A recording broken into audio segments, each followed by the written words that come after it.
शिंदे गटाकडून कल्याण आणि ठाण्यासाठी उमेदवार जाहीर झालेले आहेत। ठाणे लोकसभेसाठी नरेश म्हस्के यांच्या नावाची घोषणा झाली आहे।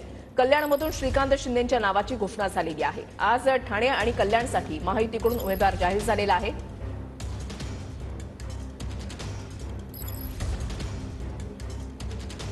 लगेच आता मला वाटतं आता काही तासात आपल्याला नाशिकबद्दल ही लवकरात लवकर जे हा निर्णय आणि महायुतीचे नेते मिळून हा निर्णय जो आहे नाशिकचा हा घेतील आणि आपल्याला लवकरात लवकर ते नाव देखील कळेल।